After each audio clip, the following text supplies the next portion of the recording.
Hi guys, welcome back to another video. I couldn't get one out last week. I had to go and help a friend repair his flooring. He had a couple of floorboards, joists rotted away, so we had to go and sort that out. Anyway, back here this week. Got the car behind me. Today we're going to play about with the Carista. We're going to see what options, features we can put on the car behind me.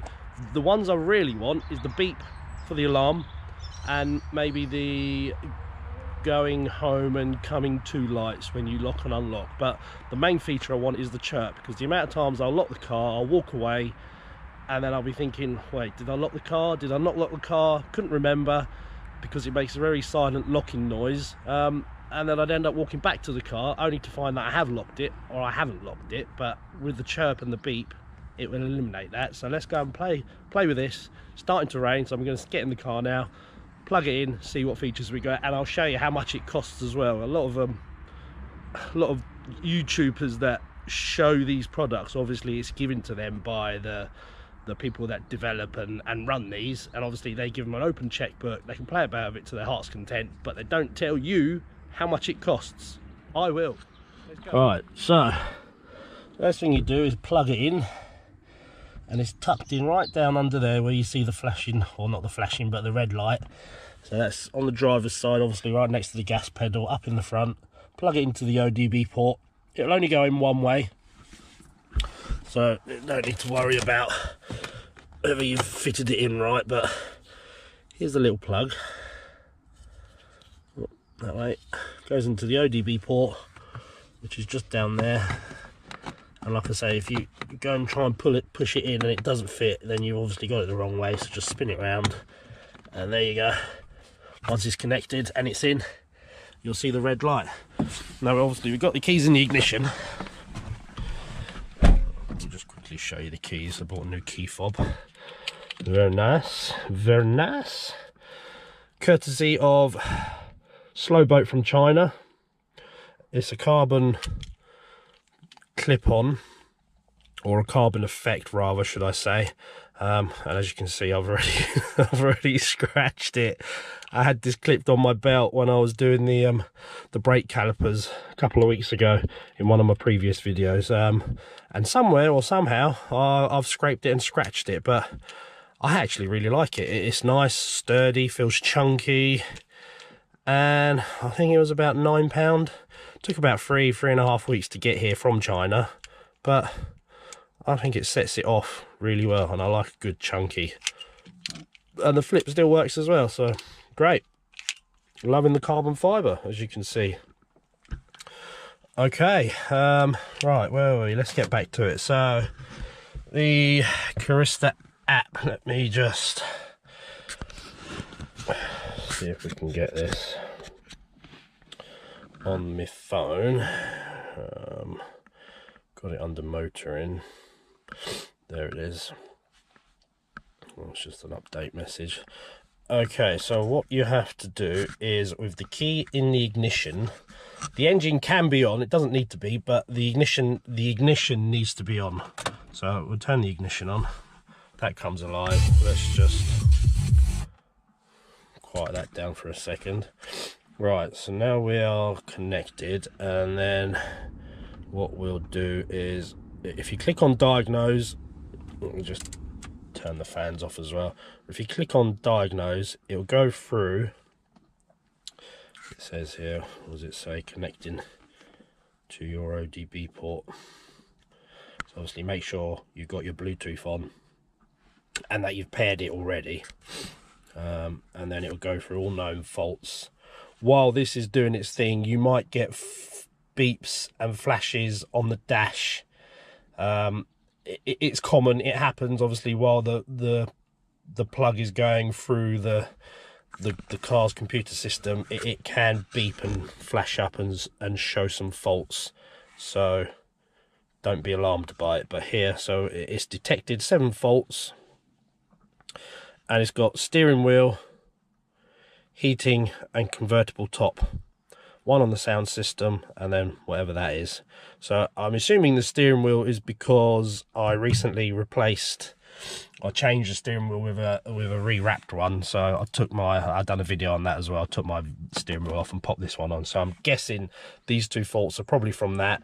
The heater and air conditioning, before I bought the car, the heating fan wasn't working, so the guy replaced that, so that could possibly be something to do with that. The convertible top, I have no idea, because that's working fine.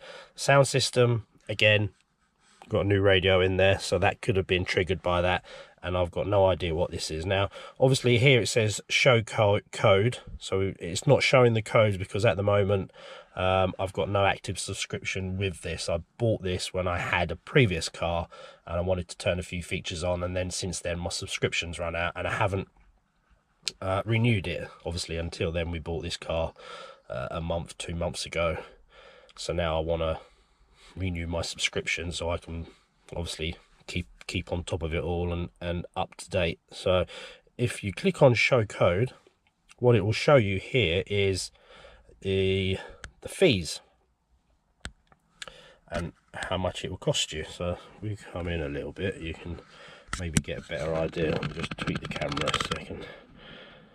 Right, so we've got a 1 week pass, which is $8.99, and then you get a year's pass, which is $33.99, and then here it says I get an additional 1 month trial because I'm using the original OBD2 adapter. And then what that pass gives you, it says Purchasing Pro unlocks full access to all features in the app. So you've got diagnostics, customizations and service tools. So that is how much it will cost you. And then if we come back to customize service, if you click on service, I think that will reset your service indicator, your service lights. I haven't actually played about with that, so I'm guessing here, but we'll click on that in a minute. But the main one we want to see is the customization. So now it's going through its little features. This is in real time, so I'm not speeding this up. As you can hear, ESP ABS fault just popped up on the dash, and here it does say it's normal to see dash warning lights, and it says make sure ignition is on. So we're going through that at the moment. Checking for vehicles, checking your vehicle for available customizations. So let it do its thing. It does take a minute or two, and then it kind of gets a little speed boost and winds its way up to 100. So once it gets there, we'll see exactly what we've got available to us. Now, although it might be available on the list, it doesn't necessarily mean that we will have that feature. So you've got doors, windows, remotes. I think this is the main bit that I was interested in. So it's got beep when locking with remote. At the moment it's on off.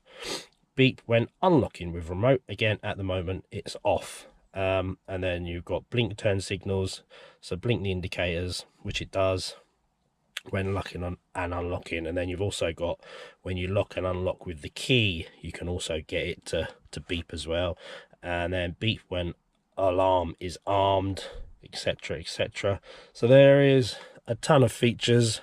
I don't know how many of these features are actually accessible to me to customize, but if we go into instruments, displays, dings, so you can change your seatbelt warning, lane change, turn signal, auto flash. I have no idea what that is. Parking distance visualization, if equipped, doesn't have that. Cluster is English, Great Britain, that's fine. Then we got lights, daytime running lights, headlight only. You can switch to your fog lights if you wanted those to be your daytime running lights instead of the LED strip at the bottom of the lighting. And then it looks like you can adjust the brightness of those as well.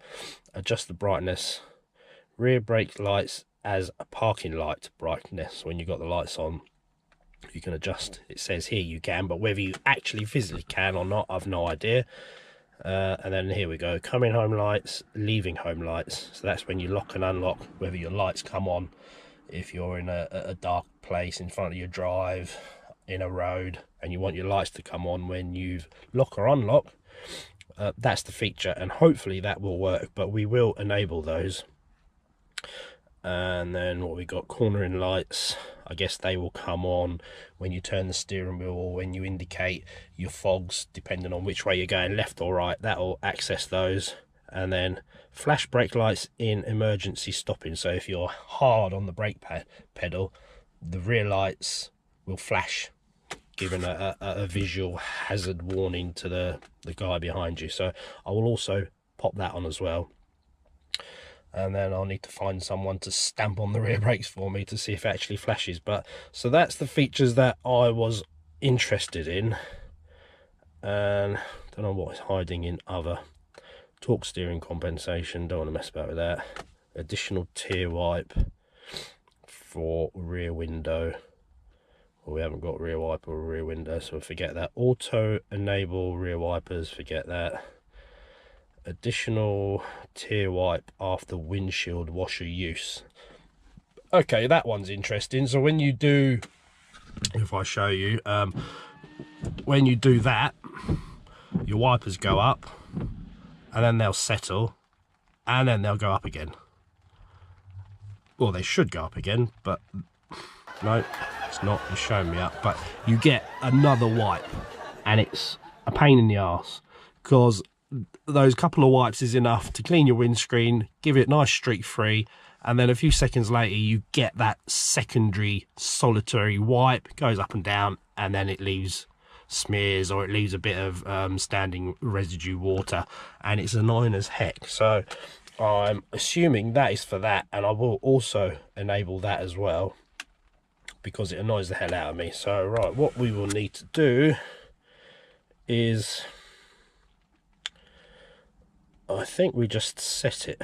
Additional tear wipe after windscreen washer use. So we'll go to no, we'll save it, and then we'll come to this page here. Now what I will do is give the developers my hard-earned money, because this is not a freebie.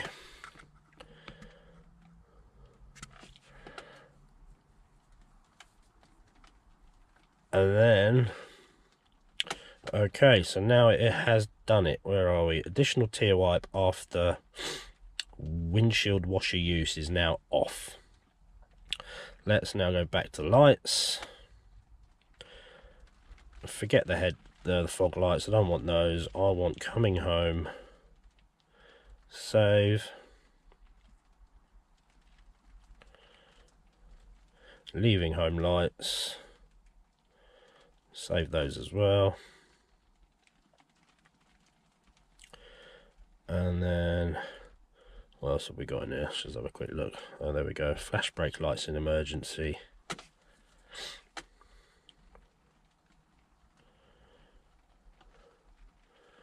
Get that sorted out. Instruments, displays, dings. I don't think there was anything in there that I wanted to change. And then beep when locking with remote. Yes. Beep when unlocking with remote. We'll do that as well. And then locking with key. Well, I don't have a lock with the key, so we'll leave those off for now. Beep when alarm is armed. Let's lock that as well. I don't know why these features are not enabled when you buy the car new. I don't know why most of these features are hidden and you've got no way of accessing them without obviously purchasing an aftermarket. So we've got beep when alarm is armed, blink turn signals when alarm is armed. Let's just have a quick look under service, and we're slowly starting to rain now, and got a very small hailstone, so we're going to go out in that just in a second, which will be great fun, just to see if things are beeping and flashing and doing whatever it is that we've enabled. But all for the cause. I'll take one for the team. Alright, so we've got service indicator reset, detailed ECU info, and emissions tests. So that is all that is underneath the service tab. So if you're like me, where you will service your own cars but you want the annoying, in there will be a spanner sign somewhere, and if you want to reset that, then you'd need a tool like this where you can just reset the service indicator. Don't be that guy where you buy one of these and reset the service indicator but you haven't actually done a service. No one likes that guy, so don't be that guy. But yeah, use the tool for what you would use it for. If you're doing your own service, bang it off. Who wants a service light on there all the time? But it is a handy bit of kit to have. And also, I've got Talk Pro on the radio, and that is also linked. You can use the Carista Bluetooth adapter for running. I'll just quickly show you here. I'll do another feature on this at another time, but we got Talk Pro that connects to the ODB, the Carista one, and it relays real time. All right, we are outside. We've just played about with the settings on the Carista, and normally when I lock and unlock, all I would get is the flashing indicators. There'd be no visual beep, and there'd be the lights wouldn't come on. Unlock, 2 beeps, lights are on. Fantastic, that is excellent. That's what I wanted. And then obviously we beep. I'm not sure how long they run. I would hazard a guess, say 30 seconds. We could actually just stand here and see. It's freezing outside, but who cares? Coming home lights and the beep. I got it, baby. Alright, no idea how long that's been, but I'd say a good 20 seconds. Oh, there you go. And then it beeps. Got what we wanted. I don't know what else. Don't know what else we played about with, but fantastic. Love that chirp. Who doesn't love a chirp? Can't remember what else we set in here. Anyhow, one happy TT camper. Thanks guys for watching. If you're new, click on the bottom, somewhere down there or down there. Still new to this, I don't know where that is, but there's a subscribe. Bang it out. See you guys, hopefully. I'll see you guys next week. But like I say, I only get the weekends to record, edit and upload. Obviously real life gets in the way. In between my job during the week, I don't get much time because I get home quite late and it's normally dark. And the last thing I want to be doing is making a video of an evening. I just want to sit down, crash. Anyhow, hopefully see you guys next week. Thanks a lot. Bye.